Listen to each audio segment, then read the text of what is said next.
No lo vayan a interrumpir a la hora de la predicación.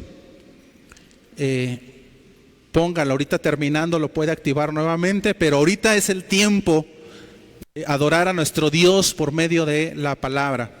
Primero a los Corintios, capítulo 13, versículo 4 al 6. Vamos a estar estudiando una parte de estos textos en la mañana de hoy. Le voy a leer en voz alta. Usted sígame con su vista y terminando de leer me ayuda a hacer una oración para poner nuevamente este tiempo en manos de Dios.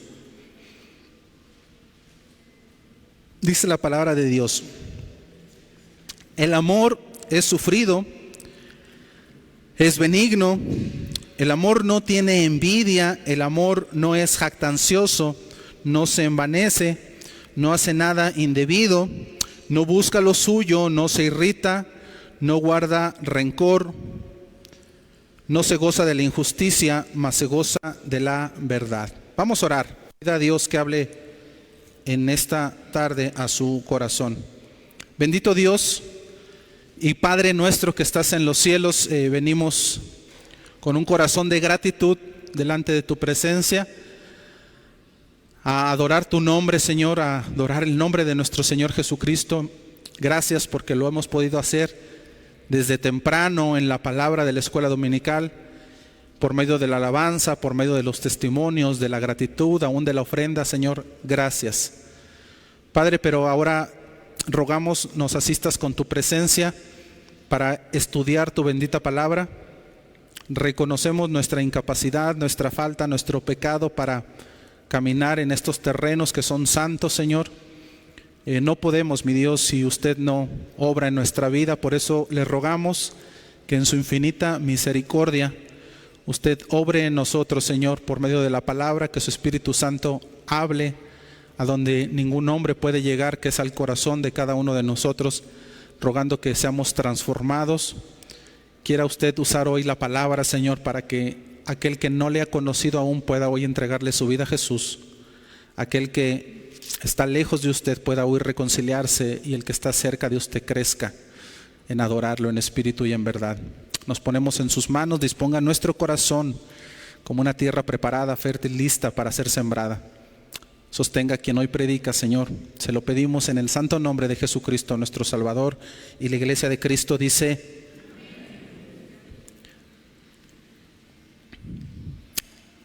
iniciamos, mis hermanos, una miniserie de sermones dentro de la serie de la Carta a los Corintios, que estamos predicando.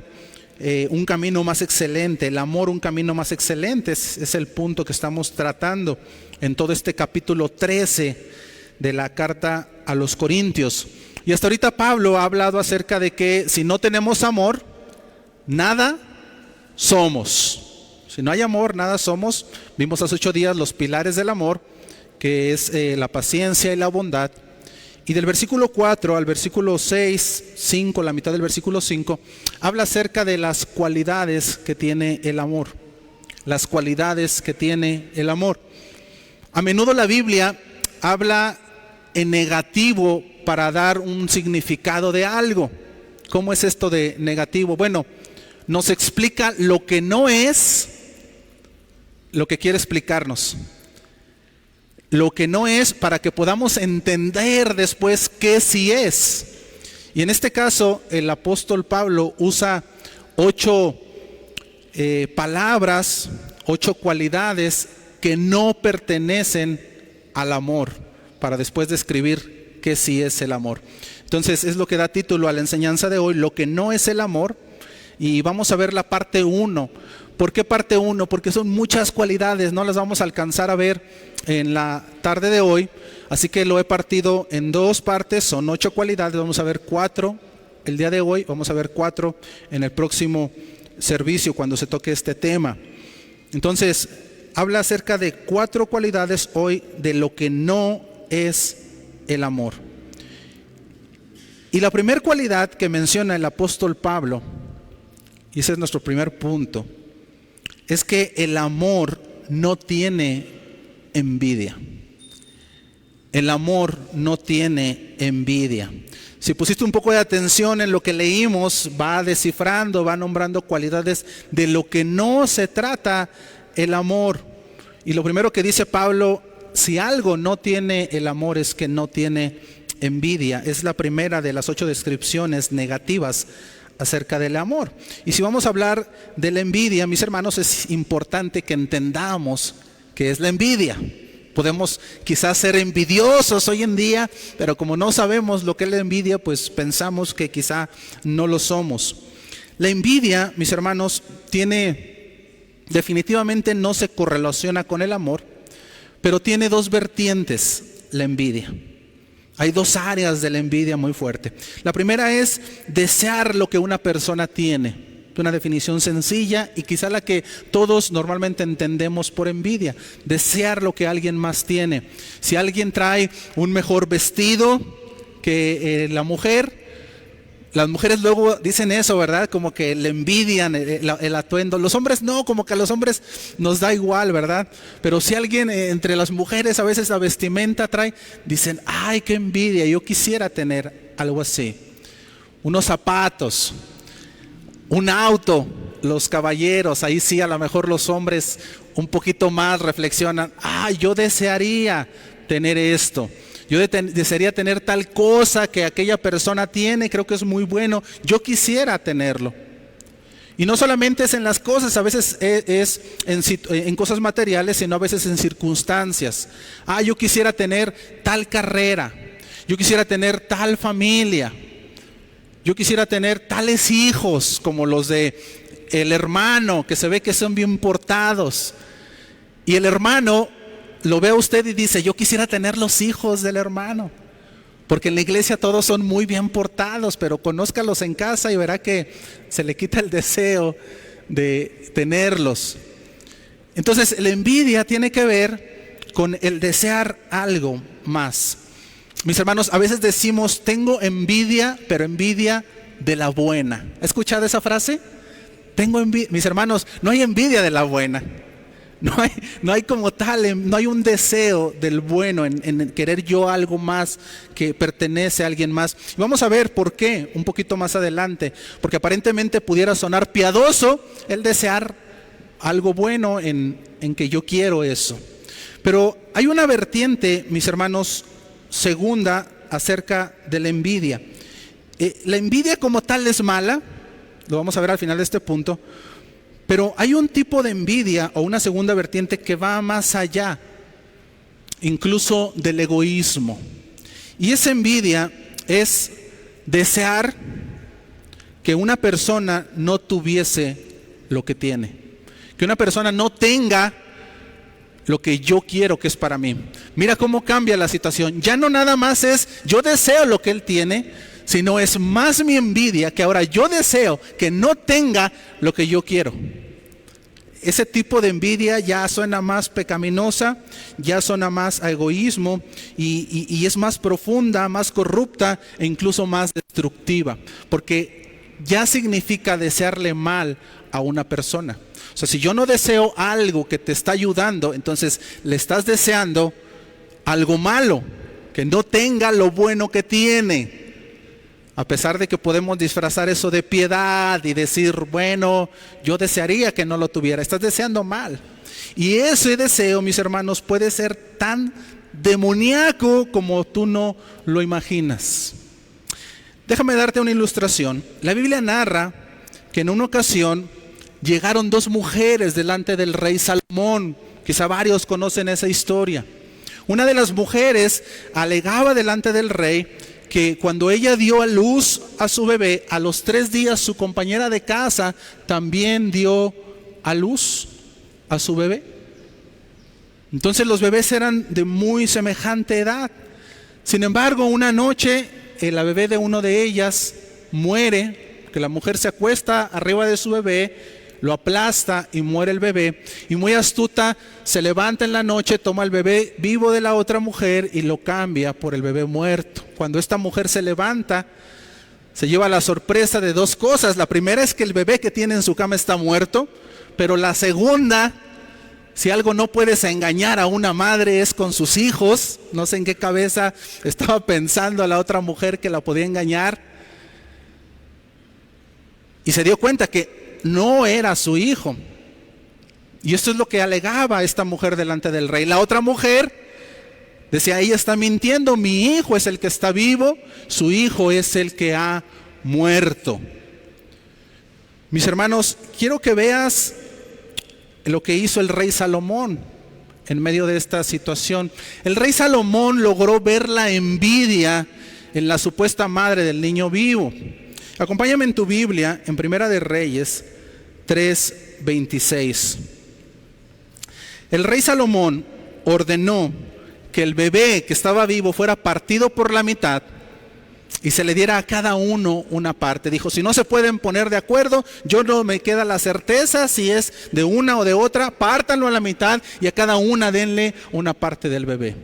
La mujer genuina madre, la madre genuina del bebé dijo, no lo maten, entrégueselo a la otra mujer, aunque esto quiera decir que yo renuncio a mi hijo. Ese fue el deseo de la mujer. Ve el versículo 26. Entonces la mujer, Primera de Reyes 3:26, de quien era el hijo vivo, habló al rey porque sus entrañas se le conmovieron por su hijo. Obviamente al saber que iba a morir dijo, esto no puede pasar. Y dijo, Señor mío, dad a esta el niño vivo y no lo matéis. La madre dijo, no, si lo vas a matar mejor dáselo, prefiero que viva en otra casa y esté vivo a que lo mates. Cualquier madre yo creo que en su situación hubiera hecho esto. Pero quiero que veas la actitud de la otra mujer, ese es lo intencional en esta historia. Mas la otra dijo, ni a mí ni a ti, partirlo. Mira qué fuerte esta mujer. Si no es mío, si no es tuyo, no es mío. O sea, la mujer ni siquiera ya estaba pensando en tenerlo. Esta mujer estaba teniendo un deseo de, si mi hijo murió, entonces el tuyo también. Porque yo deseo que no tengas lo que yo no alcanzo a tener. Ese es el nivel de envidia. Dice ella, si yo no, entonces tú tampoco. Versículo 27, entonces el rey respondió y dijo, dad a aquella el hijo vivo y no lo matéis, ella es su madre. Es increíble, mis hermanos, con esta historia podemos ver el daño tan grande, tan diabólico que nos puede llevar el deseo de la envidia. No es algo sencillo. O sea, ya cuando lo ves en una historia palpable dices, wow, qué mal esto de la envidia te puede llegar a hacer cosas terribles. Y la envidia normalmente es silenciosa. A veces puedes ver que hay dos personas que se están dañando y tú tratas de entender la situación y dices, ¿por qué? Y aparentemente no hay ningún motivo por el cual estén dañándose. Y muy probablemente se trate de envidia, porque la envidia no es notable.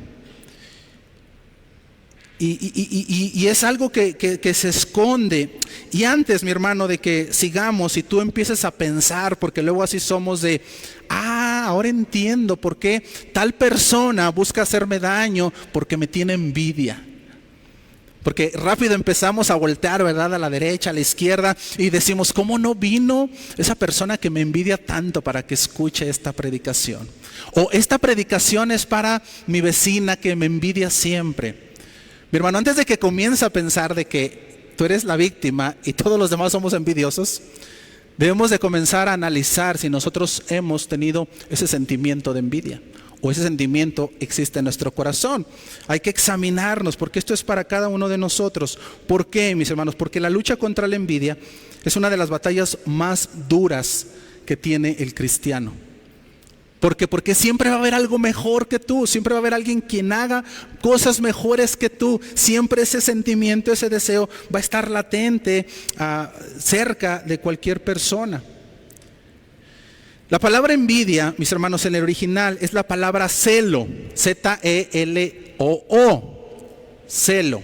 Y significa tener un fuerte deseo, en este caso desfavorable, hacia algo. En la iglesia de Corintios, donde es el auditorio principal al que Pedro le está predicando esta carta, tenían justamente ese problema. tenían ese problema de celo, ese problema de envidia. Todos querían servir y querían tener los dones espirituales mayores. ¿Por qué? Por un tema de envidia. Ellos decían, él tiene ese don de hablar en lenguas, yo también lo quiero y voy a hablar en lenguas. Entonces, no había algo espiritual bueno en sus corazones para desear hacer las cosas. Y esto te puede derivar a hacer muchas cosas malas. En Proverbios capítulo 27, versículo 4, dice el texto, Proverbios 27, 4, cruel es la ira e impetuoso el furor.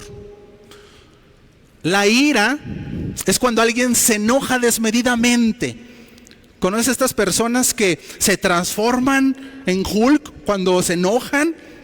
Los desconocemos. Es como que tú conoces a una persona y dices, wow, es la persona más amable que conozco, pero se enoja y se enoja a un extremo. Todos nos enojamos en algún momento, pero la ira es un enojo desmedido.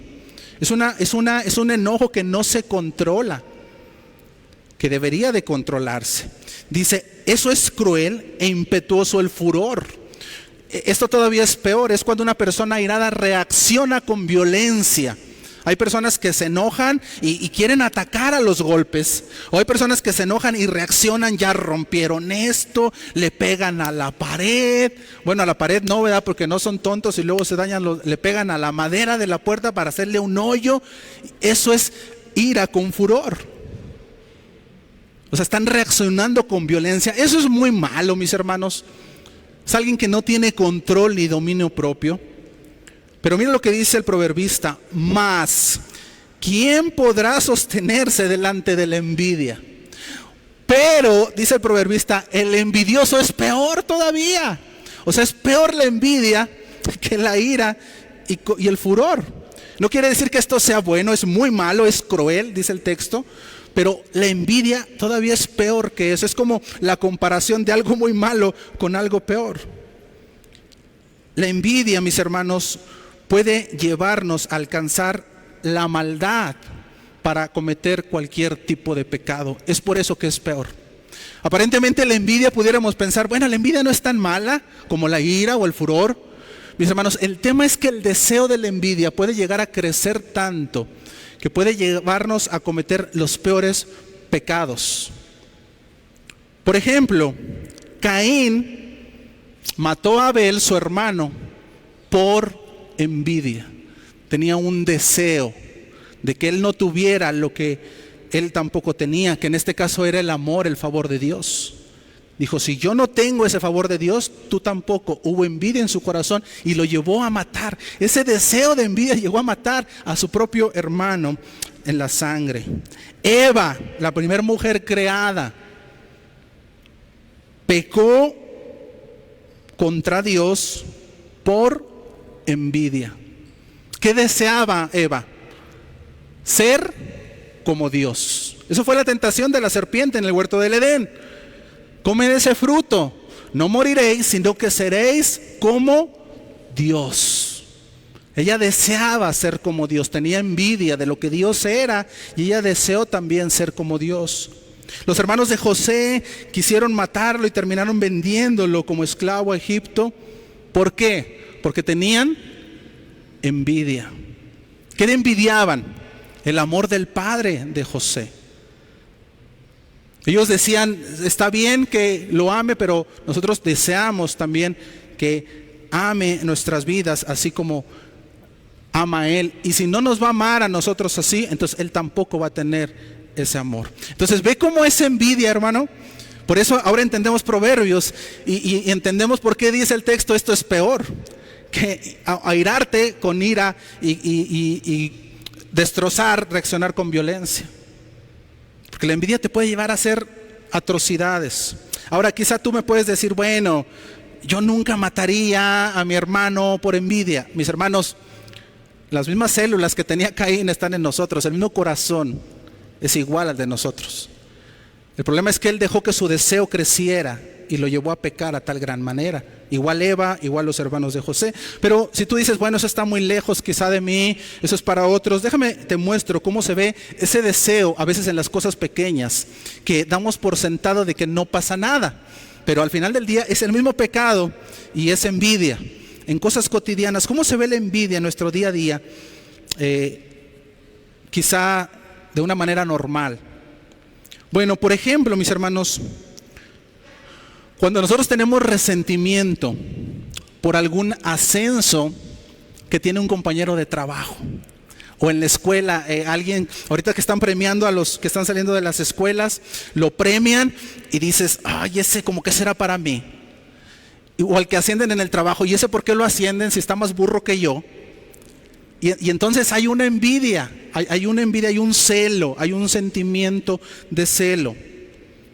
Cuando evaluamos constantemente los logros de los demás, estás evaluando cómo le hace, cómo le va, lo evalúas, pero luego te ves reflejado y tú te sientes inferior en los dones o las capacidades que esta persona está haciendo. Hay un cierto sentimiento de envidia, de celo en esto. Porque ¿qué me interesa a mí estar evaluando los logros de los demás? Yo debería enfocarme en los míos. Sin embargo, hay un celo en eso. Otro ejemplo, críticas camuflajeadas. Este es bien común, mis hermanos. Críticas camuflajeadas. O sea, criticamos a discreción. ¿Cómo es esto? A veces expresamos elogios vacíos o comentarios sarcásticos sobre los logros de alguien más. No, seguro ascendió esa mujer porque seguro anda con el jefe. Has de ser muy bueno, has de haber estudiado mucho. Un halago sarcástico. Pero en el fondo, ¿qué hay detrás de ese sarcasmo? Hay un celo, hay envidia en mi corazón. Porque si no, porque no es genuino, hay sarcasmo en eso. Es como te aviento una flor, pero sabe que no pienso eso. Hay sarcasmo en eso. Alegría, esto también es muy común. Alegrarnos por el fracaso ajeno.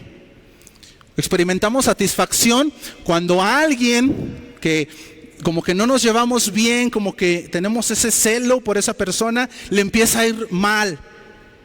Fracasa, le pasa, qué bueno que le pasó, se lo tiene bien merecido. Eso es, hay un celo, porque, a ver, pon a pensar, ¿qué te hace pensar? ¿Qué es lo que hay adentro de nuestro corazón que nos lleva a tener una satisfacción porque a alguien le vaya mal? Es porque hay envidia en nuestro corazón, hay celo. Un comportamiento pasivo-agresivo. ¿Qué quiere decir esto? Utilizar bromas hirientes o comentarios despectivos para expresar nuestro resentimiento de una manera indirecta. Hay quien no va y te dice lo que siente, ¿verdad? Pero te avienta por ahí constantemente palabras hirientes, bromas que no son tan broma y que te hacen sentir mal y tú dices, ¿por qué me dijo eso? O sea, su broma no fue para reírnos, fue porque me lo está diciendo porque quiere lastimarme. La gente entiende eso, no somos tontos, pero la persona que lo dice es, ¿qué te motivó a hacer eso? Ese es el punto. ¿Qué hay en tu corazón que te motivó a querer dañar de una manera disfrazada un comportamiento pasivo, agresivo, que es despectivo con la persona? Es como si llegas con el gordito y le dices, ¿estás haciendo ejercicio, verdad? ¿Qué le estás diciendo? ¡Ah, qué risa!, ¿verdad? Estás diciendo, estás gordito. ¿Pero qué te llevó a hacerlo sentir mal? Tú sabes que no está haciendo ejercicio. Que ese es el punto que nos portamos, que nos lleva a portarnos así. Alejamiento. Cuando la persona tiene envidia, mi hermano, tiende a alejarse de la otra persona, normalmente a la cual tiene celo. Nos alejamos de esa persona. Podemos levantar rumores, descalificaciones hacia negativos, hacia la persona al cual tenemos ese celo, esa envidia. Y entonces de repente, cuando ya lo ponemos en esta expectativa de las cosas normales, decimos, ah, caray, a lo mejor sí tengo algo de envidia. Y entonces el deseo, mi hermano, va creciendo y ese es el deseo pecaminoso. En Santiago capítulo 2, versículo 14 al 15, habla acerca de cuando este celo te lleva a hacer cosas o esta envidia te lleva a hacer cosas. Y a veces te puede ir bien, pero tienen una mala raíz. Dice en Santiago 2:14, pero si tenéis celos amargos, esto es la envidia, y contención en vuestro corazón, hay pelea, quieres echar pleito, hay algo que no te parece de la otra persona y hay una amargura, hay un celo, hay contención, como que nada más estás esperando que hable para hacer pelea de esa persona. Bueno, esto es lo que dice el Santiago que hay en nuestro corazón. Dice: no os jactéis ni mintáis contra la verdad, porque esta sabiduría no es la que desciende de lo alto, sino terrenal, animal, diabólica. Escucha esto, versículo 16: porque donde hay celos y contención, allí hay perturbación y toda obra perversa. Hay veces que las personas toman este celo para hacer algo. O sea, ay, qué buen ministerio tiene esta persona, pero nunca lo hace bien, yo también lo voy a hacer. Y entonces tomas el ministerio y te esfuerzas por hacerlo, pero no por una cosa buena, sino porque hay envidia en el corazón. Y ahora yo voy a hacer lo mejor para demostrarle a todo mundo que yo soy mejor para hacer eso. ¿Las conoces ese tipo de personas? Y a veces te puede ir bien, o sea, puedes tener éxito en lo que estás haciendo. Sin embargo, lo que dice Santiago es que la raíz de eso es diabólico y no va a prosperar. Al final del día eso es contención, hay perturbación y es una obra perversa. O sea, si las motivaciones no son las correctas, mi hermano, incluso Dios te puede usar, pero no quiere decir que la raíz no sea mala. Y mucha gente se esfuerza en cosas buenas por motivaciones equivocadas. Y la pregunta es, bueno, está bien, ¿y esto qué tiene que ver con el amor, toda la envidia? Porque recuerden que Pablo de lo que está hablando es el amor. ¿Qué tiene que ver la envidia? Porque, mis hermanos, cuando yo tengo amor por una persona, no la voy a envidiar. Esa es la antítesis de la envidia, el amor. Cuando yo veo a alguien más exitoso, más popular, más bello, más talentoso, y yo tengo amor por esa persona, ¿sabes qué me va a pasar? Me voy a alegrar. Voy a decir: qué bueno que te está yendo bien, de verdad me da mucho gusto que te esté yendo bien. Me gozo que hayas adquirido tal o tal cosa, que hayas podido hacer esto o lo otro, me da mucha alegría. Y entonces el mismo motivo que me pudo haber provocado envidia o celo y lanzar un sarcasmo o lanzar algo malo, ahora me lleva a estar contento. ¿Por qué? Porque tengo amor por esa persona. Las que son mamás, quizá puede haberlo, pero es anormal que una madre sienta celos por su hija o por su hijo. Cuando le va bien al hijo, ¿qué piensan los padres? Gloria a Dios, qué bueno, eso queremos, que les vaya bien. Ese es el deseo. ¿Por qué? ¿Por qué no hay celo? Porque hay amor. Porque el amor es más grande a todo esto. Mi hermano, este tema de la envidia puede llevarnos a hacer una atrocidad de pecados. Por eso, en el decálogo de los 10 mandamientos, valga la redundancia, el último de los mandamientos, ¿cuál es? No codiciarás, no tendrás envidia, no tendrás celo. Acompáñame a Éxodo capítulo 20, versículo 17. Éxodo 20, 17. Dice el texto, y ahora vamos a entender el porqué de este mandamiento. Dice: no codiciarás la casa de tu prójimo, no codiciarás la mujer de tu prójimo, ni su siervo, ni su criada, ni su buey, ni su asno, ni cosa alguna de tu prójimo. No vas a desear lo que otro tiene. Ese es el mandamiento. Ay, hermano, pero ¿qué tiene de malo desear? Lo que pasa es que cuando ese deseo le damos cavidad en nuestra mente y en nuestro corazón y lo dejamos crecer, entonces nos puede llevar a cometer cualquier pecado, como el que cometió Caín, como el que cometió los hermanos de José, como el que cometió Eva y Adán. Todo comienza por un deseo. Nosotros, mis hermanos, no podemos administrar el deseo que entra en nuestra mente. Llega una idea, un pensamiento, eso no lo podemos controlar. Pero lo que sí podemos controlar es darle rienda a ese pensamiento. Yo deseo, y en ese momento que viene el deseo, yo tengo que matar ese deseo. Yo tengo que quitar ese deseo de mi mente, de mi corazón, arrancarlo en ese momento que aún no ha hecho daño. Pero a veces se nos hace muy fácil tomar ese deseo y empezar a darle forma, lo empezamos a maquinar. Y dice en Santiago que después lo llevamos al corazón y después concebimos en pecado, haciéndolo por obra. Pero todo comienza por un pensamiento. Tienes que aprender a matar ese pensamiento cuando llega a tu mente. Viene un deseo, viene una envidia y en ese momento tienes que decir: aquí corto eso. Eso no puedo darle lugar a eso, porque ese deseo te puede llevar a hacer cualquier clase de atrocidades. David, el rey David, cuando vio a esa mujer, entró un deseo y David, en lugar de quitar ese deseo, le dio rienda suelta, terminó ejecutando al esposo y robándole la mujer a su soldado. Ve cómo el deseo que entra de celo, de envidia, puede llevarnos a hacer cualquier atrocidad de cosas. Es por eso el peso del mandamiento: no desearás nada que sea de tu prójimo, porque la envidia es más cruel que la ira y que aún la violencia con la ira. La segunda cualidad de la cual Pablo habla en este texto, segunda y tercera cualidad, están juntas, son sinónimo muy parecido, es que el amor no es jactancioso y no se envanece. El amor no es jactancioso y no se envanece. ¿Qué significa esto, mis hermanos? ¿Qué es jactar? No es jactancioso y no se envanece.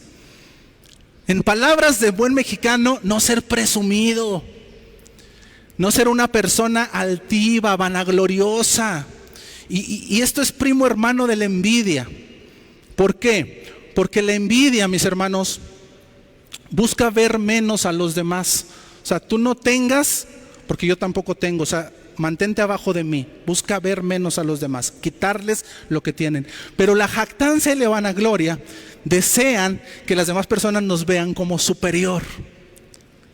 Esa es la jactancia y esa es la vanagloria. Yo quiero que las demás personas me vean que yo soy muy bueno, que yo soy mejor. Esto es sinónimo del orgullo, de la arrogancia, de la vanidad. Es aquella persona que hace alarde de sus logros todo el tiempo. No, yo me acuerdo que yo en el 1985, oye, espérate, ya pasaron 40 años, ya supéralo. No, pero es que yo lo hacía mejor que tú. Yo en ese tiempo lo hacía, eso que tú estás haciendo, y yo fui mejor. Jactancia, es vanagloria, ¿verdad? No hay un comentario sano, no hay amor detrás de esto. Entonces la envidia, mis hermanos, busca hacer que ver a los demás hacia abajo, y la jactancia busca que las demás personas te vean hacia arriba. Ahora, es curioso esto de la jactancia y la vanagloria. ¿Por qué? Mis hermanos, yo no sé si tú conoces una persona que sea vanagloriosa, que se jacte de todo. ¿Sí o no es como incómodo ese tipo de personas? Es como que empiezan con los logros y si tú corres 1 kilómetro, él corre 5. Si tú cocinas un huevo rico, él lo hace 10 veces mejor. Y todo quiere ganar, todo quiere hacer mejor, él es el mejor en todo y te lo echa en cara. Y es hasta incómodo estar con ese tipo de personas, como que decimos, ay, qué flojera que estés aquí, porque no nos gusta la gente que se vanagloria, no nos gusta la persona que se tiene en jactancia. Sin embargo, al ser humano no le incomoda ser así. O sea, nos incomoda que los demás sean así, pero a nosotros no nos incomoda presumir nuestros logros. Y es como que nos gusta, ¿verdad? Las redes sociales hoy está lleno de eso. ¿Por qué? ¿Con qué intención? ¿Con qué intención subimos todo lo que nos pasa? Piénsalo un segundo. ¿Cuál es la intención detrás de? ¿Quieres bendecir a alguien? Me llama la atención, mis hermanos, que a veces como cristianos ponemos más nuestros logros para jactarnos que lo que hablamos de Jesús. O sea, de Jesús nada. No ponemos un versículo, aunque sea para que mi compañero inconverso lo lea. Pero ¿qué tal la foto de aquí estoy en la playa? Véanme todos. ¿Qué hay detrás de eso? Ese quiero compartir. No, lo que quieres es vanagloriarte. Y si tú lo haces, síguelo haciendo. No es pecado en ese sentido. No te sientas mal, no te estoy juzgando. Pero el análisis de tu corazón, del motivo, eso sí está mal. Tú tienes que evaluar, bueno, ¿qué hay detrás de esto? Me estoy jactando, hay vanagloria, quiero que los demás me vean como superior. ¿Qué hay detrás de eso? El Señor Jesús, mis hermanos, nos dio un ejemplo claro de lo que no es la jactancia, la vanagloria, cuando vino y se hizo hombre. Filipenses capítulo 2, versículos 6 al 8. Filipenses capítulo 2, versículos 6 al 8. Dice la palabra de Dios: el cual, siendo en forma de Dios, no estimó el ser igual a Dios como cosa que aferrarse, sino que se despojó a sí mismo, tomando forma de siervo, hecho semejante a los hombres. Y estando en la condición de hombre, se humilló a sí mismo, haciéndose obediente hasta la muerte y muerte de cruz. Este es el ejemplo más grande de humildad, mis hermanos, de alguien que haya pisado esta tierra. El Señor Jesús, siendo Dios, el Todopoderoso, el que sostiene todo con el poder de su palabra, ese ser glorioso se hizo hombre como uno de nosotros. Y tú no ves ningún versículo de la Biblia que, aunque lo hubiera dicho, es correcto decir a la humanidad: yo soy mejor que ustedes. Mira, yo me hice hombre, tengo las mismas tentaciones que ustedes, pero yo soy mejor que ustedes. Yo no peco. No encontramos eso en la Biblia. Ni siquiera se jacta, mis hermanos, de ser Dios. Cuando le preguntaban: ¿eres tú el Cristo? ¿Eres tú Dios? ¿Qué decía el Señor Jesús? Tú lo has dicho. Y él pudiéndose jactar, no lo hace. Él muestra humildad, se comporta y vive como uno de nosotros, se humilla de esa manera, siendo obediente, mostrando bondad, siendo perfecto como uno de nosotros, viviendo pero sin pecado. Ve, mi hermano, un ejemplo de humildad, contrario a la jactancia y la vanagloria. Ahora quiero que veas el contraste con la humanidad. Primera de Corintios, capítulo 4, versículo 7. Estos somos nosotros. Nos deberíamos de parecer a lo que hizo Jesús aquí, pero somos más parecidos a esto. Primera de Corintios 4, 7, dice el texto: porque ¿quién te distingue? ¿O qué tienes que no hayas recibido? Y si lo recibiste, ¿por qué te glorías como si no lo hubieras recibido? Ve la diferencia. El Señor Jesús tenía de qué jactarse, porque Él era todo, y sin embargo no lo hace. Y nosotros, que no somos nada, nos jactamos. ¿Cómo que no somos nada? No, porque mira lo que dice el texto. Dice: ¿quién te distingue? ¿Qué tienes tú que no hayas recibido? Y si lo has recibido, ¿por qué te glorías? ¿De qué te jactas? ¿Qué dice este texto? Mi hermano, que si somos buenos en hacer algo, si nos va bien, si tenemos un don o talento o oportunidades, es pura gracia y misericordia de nuestro Señor. Si te va bien, mi hermano, es por misericordia de Dios. Si hoy comemos, hoy vestimos, hoy calzamos, hoy respiramos, es por la misericordia de Dios. Señor, todo tú me lo has dado y por eso estoy agradecido. El otro día había una persona atea que decía: pues sí, pero yo soy el que trabajo, yo soy el que estudio, yo soy el que me quiebro la espalda. ¿Dónde está Dios en todo esto? Y él no pensaba que quién le dio el aire para respirar, quién le dio la salud para caminar, quién le dio el talento para hacer lo que hacía, y aún quién le dio las oportunidades para salir adelante. Porque hay gente muy talentosa en la vida, pero que no tiene oportunidades. Dice en Eclesiastés que Dios le dio el don a gente de tener muchas riquezas, pero no les dio el don para disfrutarlo. Hay personas que tienen mucho y no lo disfrutan. No tienen esas oportunidades. Hay gente que tiene mucho talento, mucha capacidad, pero no se abren las puertas para que le pueda ir bien. Quizá tú conoces a gente a tu alrededor que es más capaz que tú, y eso es, si tú tienes a Cristo, eso es muy de cristianos. Tú te puedes dar cuenta cómo Dios te abre a ti las puertas y cómo te acomoda cosas teniendo aún menos capacidad que otros, y otras personas no. Entonces, ¿quién es el que da las oportunidades? ¿Quién es el que acomoda todo? Y entonces, ¿de qué te jactas? O sea, no tendríamos por qué presumir de nada. O sea, no podríamos presumir, no hay nada que voy a presumir si todo se me dio. Si es un talento que Dios me dio para que lo administre, ¿cómo por qué voy a presumir de algo que ni mío es, que a mí no me ha costado? Los creyentes en Corintios, mis hermanos, padecían este problema. Ellos decían: yo quiero ser el más espiritual, o yo soy el más talentoso para servir a Dios. Se jactaban: yo he hecho, yo he logrado, yo he hecho tal o cual cosa.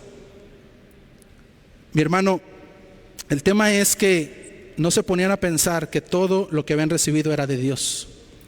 Había un problema en la iglesia de Corintios en el tema de hablar en lenguas.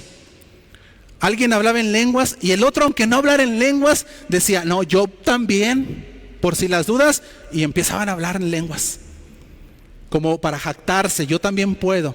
Mis hermanos, y eso sucede hasta hoy. Yo he conocido testimonios de personas que están aquí hoy y no empieza a pensar: ¿de quién está hablando? No le voy a dar el nombre, hermana, para que no me lo esté pidiendo, porque ahí nos regañaron, dijeron que si contábamos un chisme y lo compremos con detalle. No voy a dar nombres. Que hoy están aquí, que dicen: es que yo venía de una iglesia donde el pastor a todos nos ponía a hablar en lenguas. Todos tienen que hablar en lenguas porque eso es de Dios, y si usted no está en lo espiritual, entonces no va a hablar.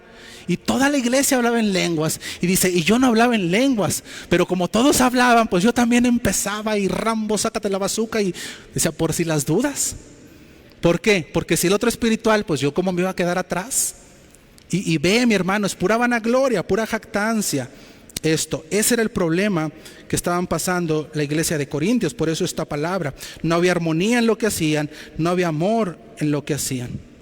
C.S. Lewis, un escritor cristiano muy famoso, escritor, por cierto, de las Crónicas de Narnia, decía lo siguiente: la jactancia es el mayor mal, es la personificación del orgullo, raíz de todos los pecados, porque la jactancia nos pone a nosotros primero y en segundo a todo lo demás, incluyendo a Dios.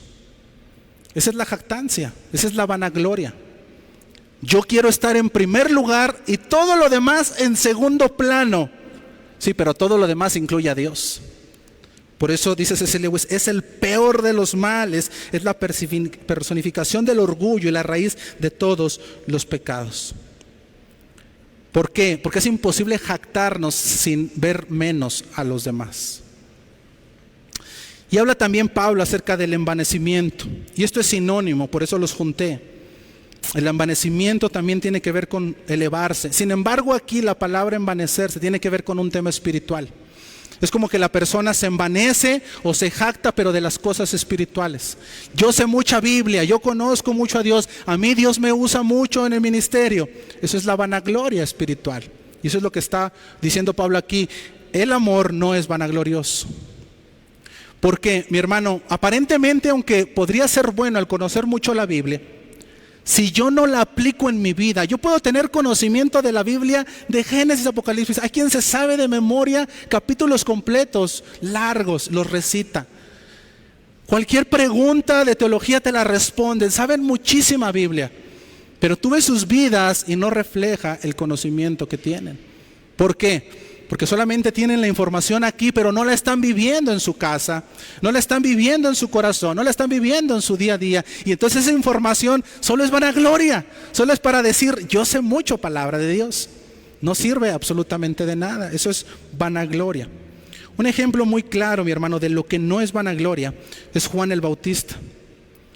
Juan el Bautista, mi hermano, es el más claro ejemplo de lo que no es vanagloria espiritual. Juan el Bautista fue el último de los profetas.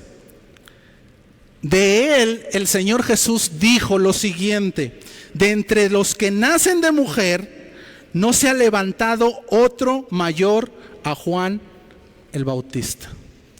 De entre los que nacen de mujer no se ha levantado otro mayor a Juan el Bautista. Mis hermanos, ¿qué quiere decir esto? Que este hombre era el mejor en lo espiritual, el más capacitado para la obra del ministerio, el más guiado conforme al corazón de Dios, el hombre más humilde, sometido a la palabra, más obediente. No hay otro como él, humanamente hablando. Además, Juan el Bautista fue encargado de anunciar la llegada de Jesús. Fue llamado el precursor de Cristo. Y de él se habló, mis hermanos, 1500 años antes de que él naciera. El profeta Moisés habló de él, Malaquías habló de él, Isaías habló de él. Todavía ni nacía y ya se estaba predicando acerca de Juan el Bautista.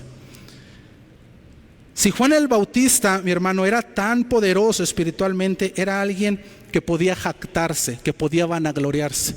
Era alguien que podría decir: yo soy el más usado por Dios, yo soy el hombre más conforme al corazón de Dios. Pero quiero que veas lo que hablaba Juan el Bautista. Acompáñame a Juan capítulo 1, versículo 26 y 27. Juan 1, 26 y 27. Cuando se le cuestionó a Juan si él era el Cristo, si él era Isaías, si era el profeta, él respondió esto. Dice: Juan les respondió diciendo: yo bautizo con agua, mas en medio de vosotros está uno a quien vosotros no conocéis.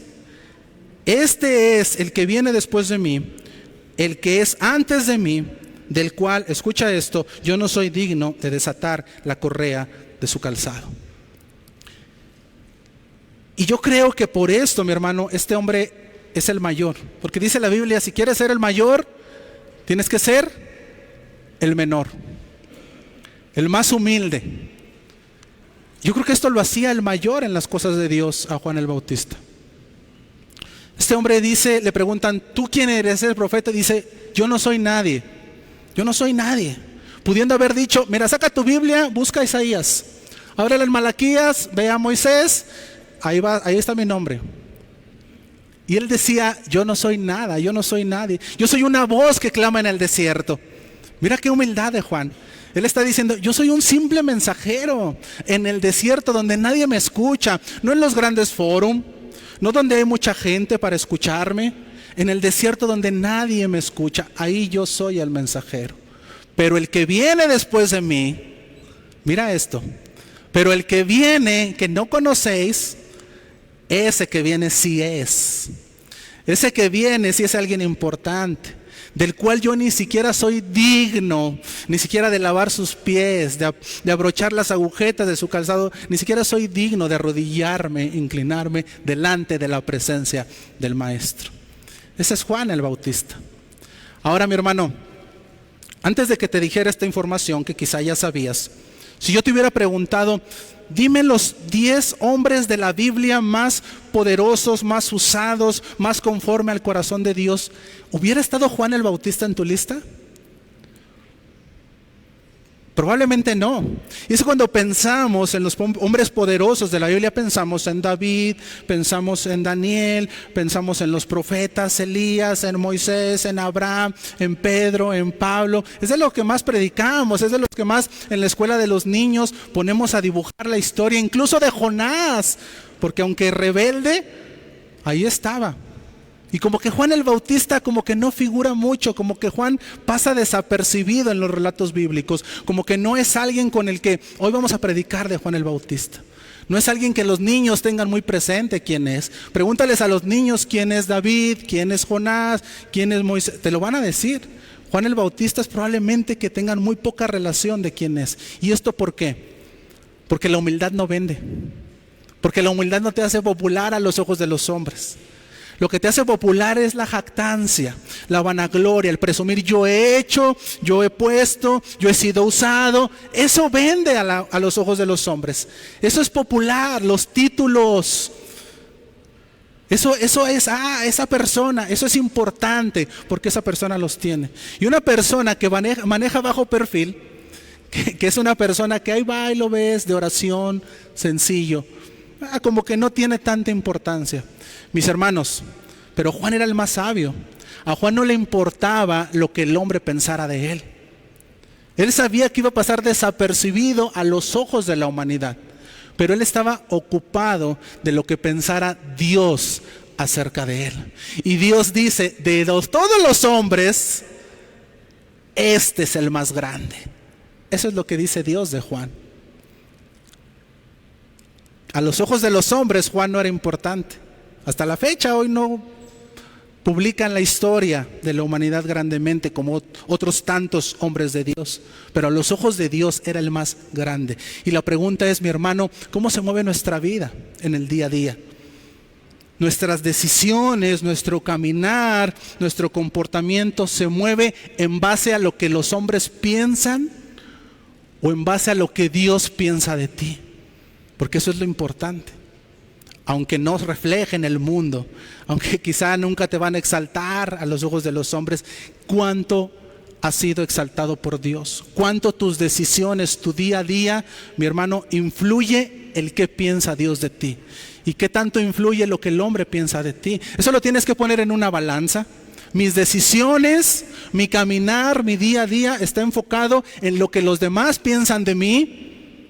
Y del otro lado, mis decisiones, mi caminar día a día está enfocado en lo que Dios piensa de mí. ¿Cómo tomas tus decisiones? ¿Cómo caminas tu vida? ¿Qué es lo que realmente te importa? ¿Lo que Dios piense o lo que el hombre piense? Porque somos muy dados a eso. El qué dirán es lo más importante. ¿Qué opina? ¿Qué dijo? ¿Qué no dijo de mí la persona? Y nunca he escuchado a nadie, mi hermano. He escuchado a muchas personas que se preocupan por lo que han dicho de ellos.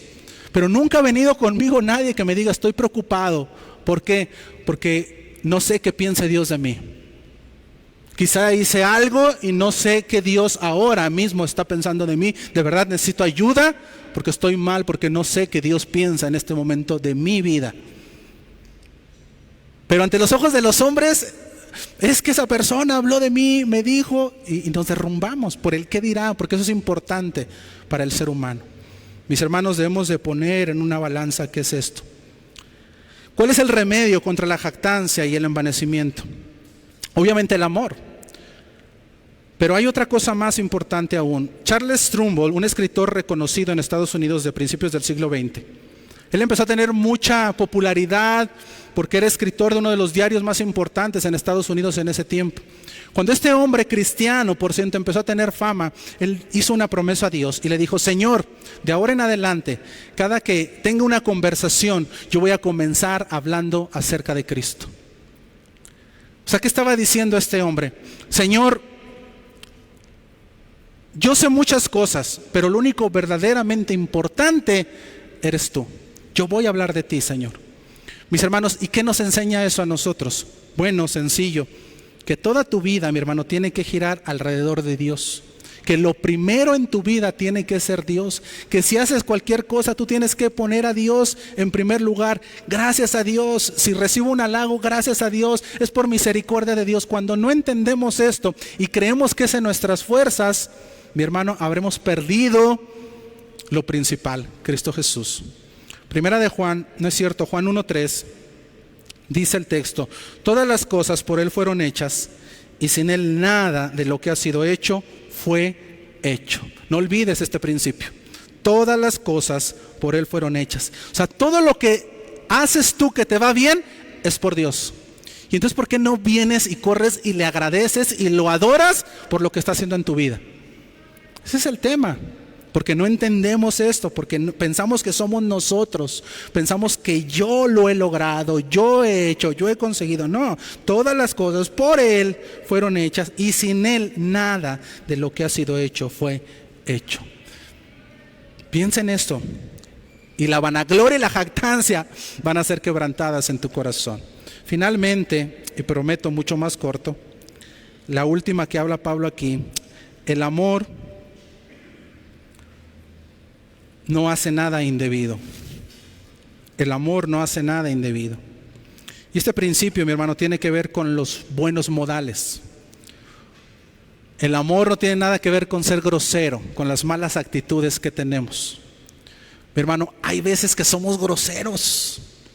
¿En qué? A ver, muéstreme en qué somos groseros. Bueno, son actos, mi hermano, incluso de amabilidad, de educación, como levantarle la voz a alguien más, como ser groseros en nuestra manera de actuar, cómo contestamos en la casa, si somos serviciales, si somos amables, nos queremos sobreponer, alzamos nuestra voz sobre alguien que está hablando, no saludamos, no somos respetuosos, no somos sensibles a lo que otro puede estar pasando. ¿Y eso qué tiene que ver con el amor? Mi hermano, porque no amamos al prójimo, no nos preocupa cómo lo podemos hacer sentir con nuestras actitudes. No lo amamos. Y por eso no nos preocupa cómo comportarnos, si somos groseros o no. ¡Ay, me vale! Y eso es lo que dice el texto. Si no tienes amor, no vas a ser amable. En una ocasión, el Señor Jesús fue a la casa de un fariseo llamado Simón. Y cuando estaba comiendo con él, entró una mujer que era de oficio de prostituta. Y cuando entra y ve al Señor Jesús, comienza a llorar sobre sus pies, enjuaga sus pies con sus lágrimas, seca sus pies con sus cabellos, que era algo muy significativo, el cabello de la mujer en esa época. Y luego lo rocía con perfume para bendecirlo. Simón no le pareció esta actitud de esta mujer. Acompáñame a Lucas capítulo 7, versículo 39. Lucas 7, 39. Cuando vio esto el fariseo que le había convidado, el que había invitado a Jesús, dijo para sí: si fuera profeta, conocería quién y qué clase de mujer es la que le toca, que es pecadora. O sea, si fuera profeta de verdad, sabría que esa mujer es prostituta y que lo que está haciendo no tiene razón de ser, porque es una mujer mala, no importa que llore a sus pies. Empezó a juzgar en su corazón. El Señor Jesús, conociendo el corazón de Simón, le dice: Simón, déjame te platico una parábola. Y le contó la parábola del acreedor, un prestamista. Le dijo: ¿qué pensarías acerca de un prestamista que tiene dos deudores, dos les pidieron prestado, pero ninguno de los dos tiene para pagarle, y le han pedido la oportunidad de que les perdone la deuda. Uno le debía 50 denarios y el otro le debía 500 denarios. Y el acreedor ha decidido perdonarle la deuda. Pregunta, Simón, ¿a cuál de los dos, cuál de estas dos personas va a amar más a aquel que les perdonó la deuda?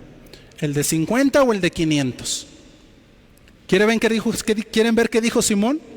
Acompáñame a Lucas 7:43. Lucas 7:43, dice el texto. Respondiendo Simón, dijo: pienso que aquel a quien perdonó más.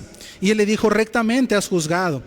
Vuelto a la mujer, se vuelve a la mujer y le dice: Simón, ¿ves a esta mujer?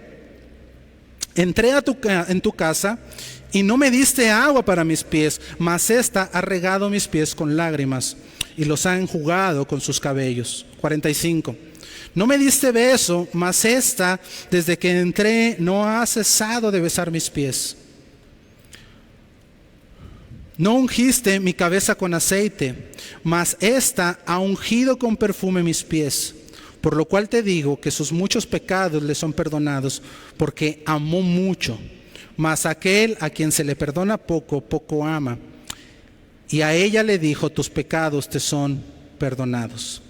Ahora, la enseñanza de esta historia, igual que la del acreedor, tiene que ver con el perdón. Al que se le perdona mucho, mucho ama. Yo soy muy pecador, Dios me perdona, no me queda más que adorarlo con un corazón devocional, porque he entendido de qué me perdonó Dios. Pero quizás si no soy tan pecador como otros, Dios me perdona y no entiendo tan claramente el Evangelio. Y ese era el caso de Simón. Simón amaba a Jesús, pero no tanto como para ser amable con él. Esta mujer entendía lo que Jesús había hecho en su vida y lo amaba tanto que lo mejor que se le ocurrió fue tirarse a sus pies y lavar sus pies con sus lágrimas y ungirlo con un perfume caro. Era una persona que estaba agradecida por el favor de Dios. Ahora ella lo amaba tanto porque Él la había amado primero. Y ese es el punto de la amabilidad. Mis hermanos, cuando nosotros no amamos a esa persona, a ese familiar, a ese vecino, a ese hermano en Cristo, nosotros no vamos a mostrar nuestra amabilidad sobre Él con pequeños detalles. Pero sí lo vamos a mostrar siendo groseros con esa persona. Y quizá lo único que hay detrás de eso es la falta de amor. El amor, mi hermano, se ve en las acciones. Si a mí no me importa lo que la otra persona piense y paso y soy grosero y le respondo mal y no le hablo y no le saludo cuando paso, lo que no tienes es amor. Quizá pudiera decir uno: yo soy muy orgulloso, por eso no le hablo a nadie. No, lo que te falta es amor, el amor de Cristo en tu corazón. Porque el amor de Dios te lleva a buscar ser amable, ser generoso, ser servicial con los demás, ser sensible a la necesidad del que está al lado y no portarse grosero. Y a veces en detalles tan pequeños en el cómo le hablas a la otra persona. He visto aquí en la iglesia, mis hermanos, dijimos que sin nombres, hermana,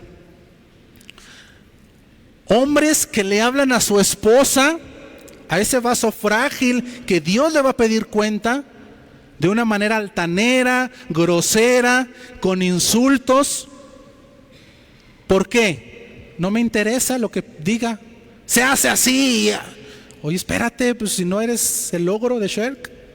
Pareces, pero no eres. Y eso es grosero. Y he visto esposas hablarles también así a los esposos. Y el esposo ya nada más se queda callado, así como que le da más vergüenza el cómo lo están tratando, no de una manera amable. Hijos a sus padres, de igual, sin respeto, sin amabilidad, sin reverencia. Y entonces, ¿dónde está el Cristo que predicamos, que decimos que es amor y que mora en nuestro corazón? Porque quien nos vea va a decir: tú tienes de todo menos el amor de Cristo. No digas que tienes el amor de Cristo. Va de la mano el amor de Cristo con el ser amable, el ser generoso. Cuidado, iglesia, en cómo mostramos a los demás nuestro corazón, si realmente estamos mostrando que Cristo está en nosotros.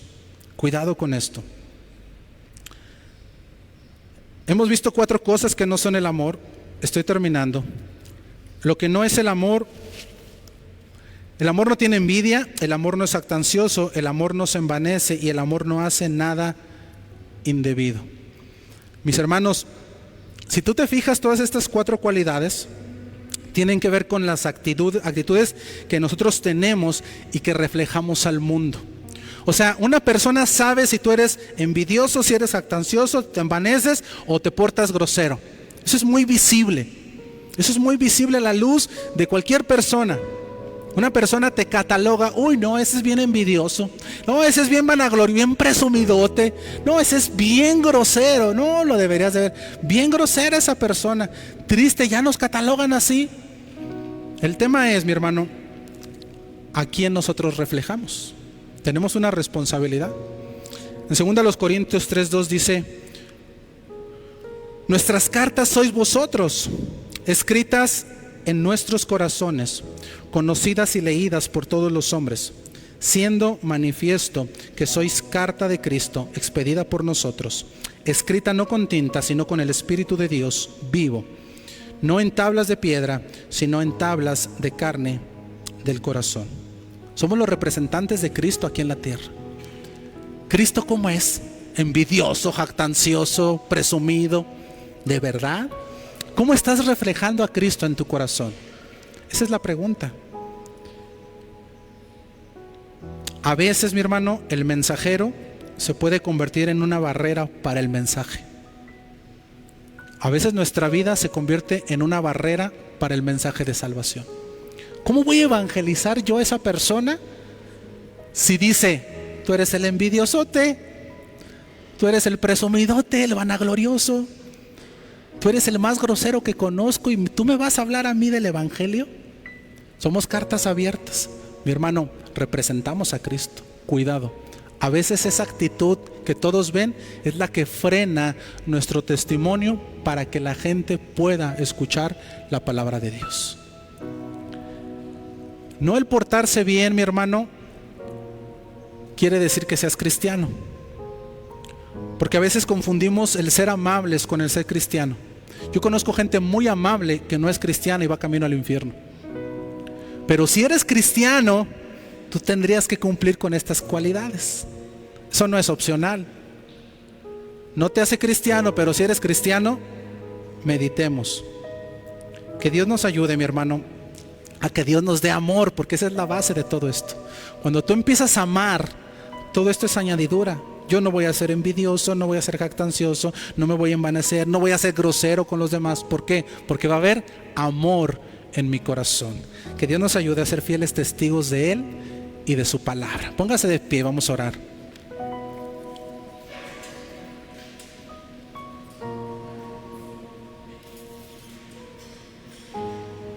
Amado Dios y Padre nuestro, en el nombre de Jesús, gracias por su palabra, Señor. Gracias, Dios, porque en algo fallamos, Señor, o en todo fallamos, Señor. Ayúdenos, Señor, a crecer en el amor, Padre, que esta serie de sermones no pasen desapercibidos en nuestro corazón, Señor, que meditemos en si realmente nos falta amor, Padre, o incluso si no tenemos a Cristo en nuestras vidas. Dios, ayúdanos a amar más, Dios, al prójimo, para que seamos buenos testigos, Señor, que se diga de nosotros que nos parecemos a Jesús. Ayúdanos, Señor, a amar más, Señor, a nuestra familia, a nuestros hermanos en la iglesia, pero también a aquel que no te conoce, para tener el deseo ferviente de hablarle de ti, Señor, y que podamos ser buenos testigos de lo que hace la gracia de Cristo en un corazón que ha sido manchado por el pecado. Bendice a tu iglesia, Dios. Trae amor a nuestra vida, Señor. Nos encomendamos a ti y oramos también por aquellos que están enfermos, Dios, en esta hora, que están en una cama de un hospital, Señor. Rogamos que tu misericordia sea traída en sus vidas en este momento. Aquellos que están en recuperación, como iglesia te lo rogamos. Nos encomendamos en tus santas manos, en el nombre de Jesús. Amén y amén. Dios te bendiga, iglesia.